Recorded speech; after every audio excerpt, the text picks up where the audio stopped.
जिला बुलंदशहर उत्तर प्रदेश का रहने वाला हूं। जब मैं पैदा हुआ तो एक जाति मिली, चमार कहा गया। उससे ऊपर उठे तो हिंदू कहा गया। अगर उससे ऊपर उठे तो हम भारतीय हो गए। जब तक हम चमार थे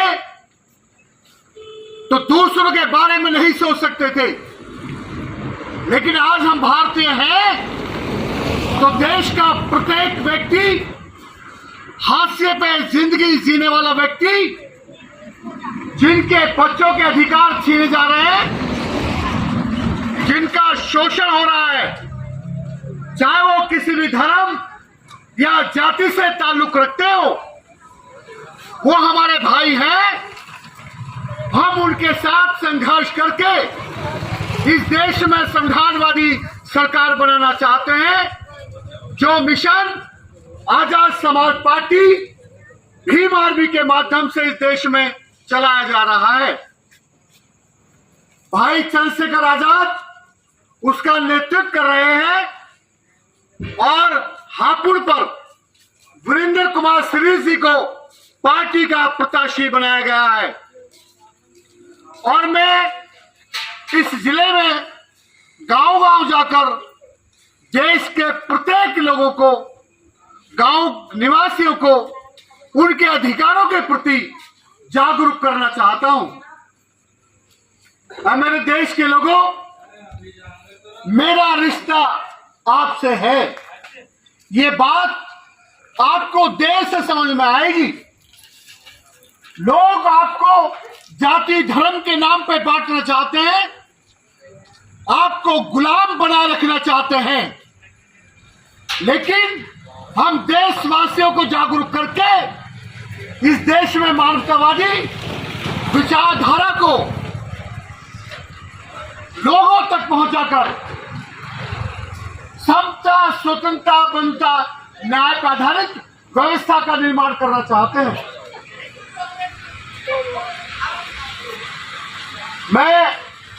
मुझे जब बहुत खुशी होती है जब मेरी मीटिंग में बच्चे मुझे सुनते हैं, क्योंकि ये देश इन्हीं के कंधों पर है।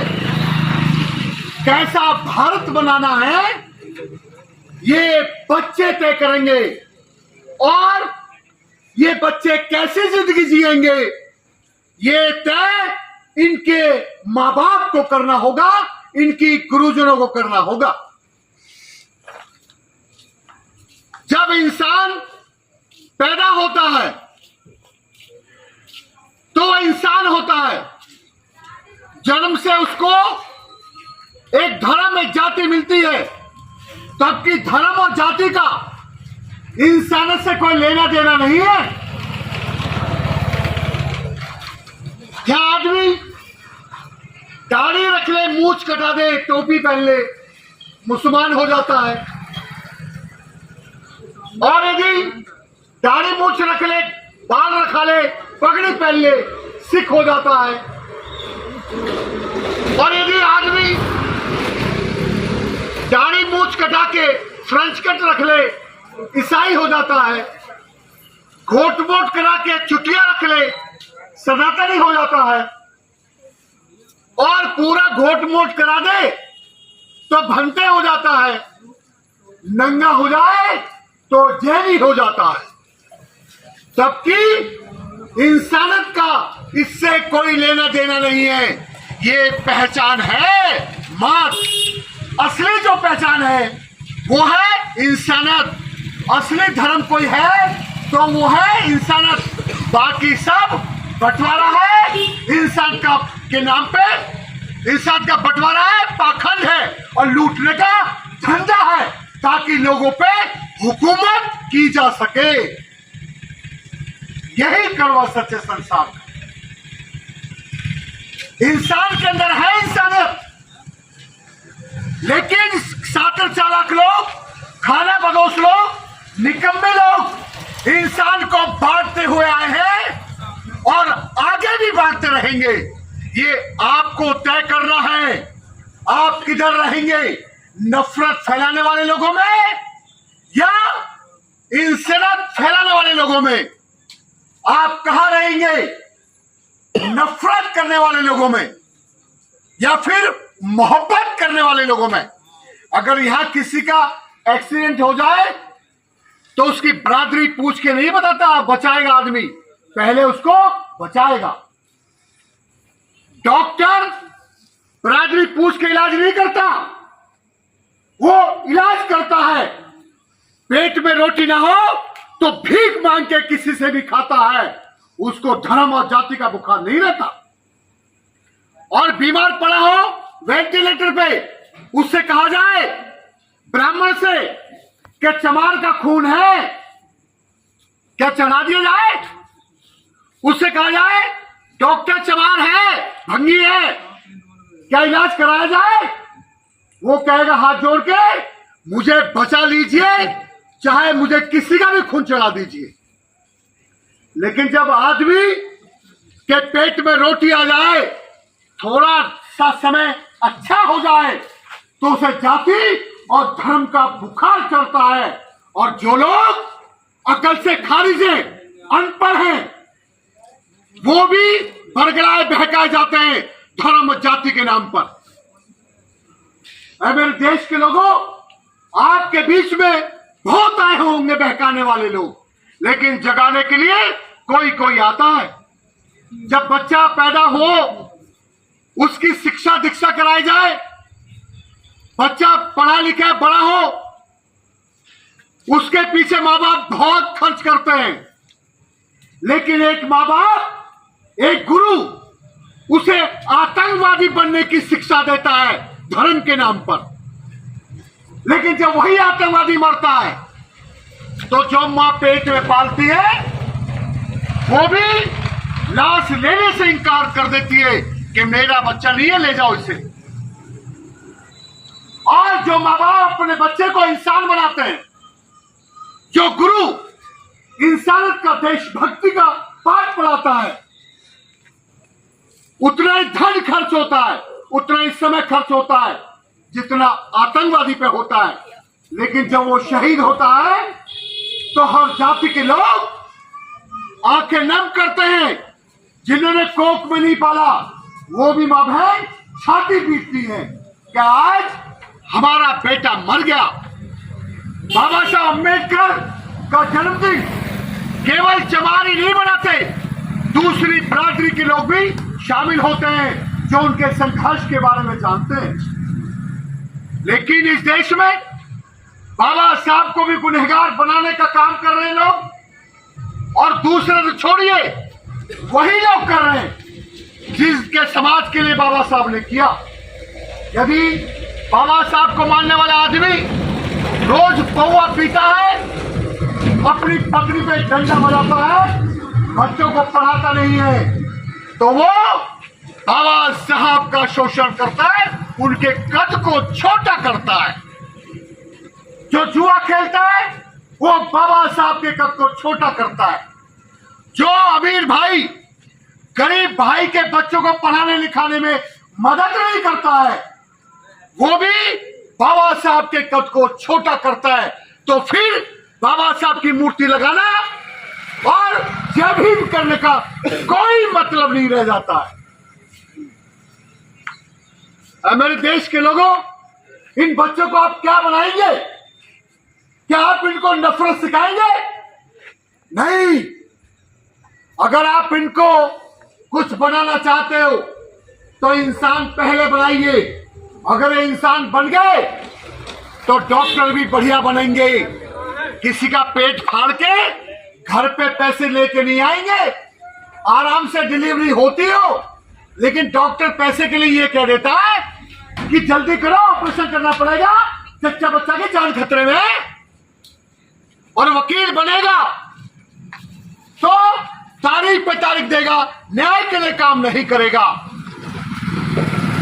अगर आप जैसा भी देश बनाना चाहते हो, जैसी भी सरकार आप चाहते हो, ये शुरुआत आप अपने बच्चों से कर सकते हो। मैं अपना काम इस नियत से करता हूं, मेरे पूरी जिंदगी में अगर एक व्यक्ति को, एक बच्चे को भी मैं जगह पाया, उसको बेहतर मार्गदर्शन कर पाया, तो मेरा जीवन सफल हो जाएगा। और मैं समझूंगा कि मुझे मेरी मां ने पैदा किया, जिस काम के लिए किया था वो काम मैंने बेखूबी से किया। और कल को जब मैं मरूंगा, मार सकते हैं मुझे लोग, क्योंकि नफरत फैलाने वाले लोग, उनके लिए मैं खतरा हूं। जो लोग जानवरों में भगवान देखते हैं, पत्थरों में भगवान देखते हैं, इंसान में ऊंच और नीच देखते हैं, उनके लिए मैं खतरा हूं। और जिनके लिए मैं खतरा हूं, वो एक्सीडेंट में मार सकते हैं, गोली से मार सकते हैं, जेल में भेज सकते हैं, लेकिन मैं डरता नहीं, क्योंकि मैं जानता हूं मेरे बुजुर्गों ने, उनके पास जब रहने के लिए मकान नहीं थे, जवान नहीं थी, अच्छे कपड़े नहीं पहन सकते थे, जानवर के साथ लग के हल जोतते थे, रास्तों में सुबह शाम चल नहीं सकते थे, बरादरी बताने में भी डर लगता था। ऐसे हालात में भी उन्होंने मौत को हथेली पर रखकर संघर्ष किया और बराबरी को छीन के प्राप्त किया। आज मेरे पास बोलने की आजादी है, आज मेरे पास संपत्ति की आजादी है, शिक्षा की आजादी है। इतनी सारी आजादी के बाद भी यदि मैं इन बच्चों का मार्गदर्शन नहीं करूंगा, तो फिर मैं मर गया तो कितने कुत्ते मर गए, कोई नहीं पूछता। बड़े बड़े अमीर मर गए, बड़े बड़े नवाब खत्म हो गए, लेकिन जब बाबा साहब गुजरे तो 15 लाख लोग इकट्ठे हुए थे। काशीराम साहब गुजरे तो 10 लाख लोग इकट्ठे हुए थे। और पीपी मौर्य साहब गुजरे, मैं अपने नेता की कमी नहीं तलाशता। पीपी मौर्य साहब ने संघर्ष किया, गांव गांव गए, हजारों गांव में गया हूं, मुझे एक भी गांव ऐसा नहीं मिला जहां लोगों ने ये कहा हो कि पीपी मौर्य यहां पर नहीं आए। हर गांव में वो गए। आज यदि मैं बोल रहा हूं तो पीपी मौर्य साहब की बदौलत है। मुझे तकलीफ होती है जब किसी बच्चे से मैं पूछता हूं कि बेटा क्या बनोगे, वो बेटा कहता है डॉक्टर बनूंगा, बेटी कहती आईएएस बनूंगी। मैं सोचता हूं जब जब देश आजाद हुआ तो शिक्षा में धंधा नहीं था। जब शिक्षा में धंधा नहीं था तो अमीर और गरीब एक ही स्कूल में पढ़ते थे, तो गरीब लोग भी आगे बढ़ रहे थे। लेकिन जब उन्होंने देखा गरीब लोग आगे बढ़ रहे हैं तो शिक्षा में धंधा किया।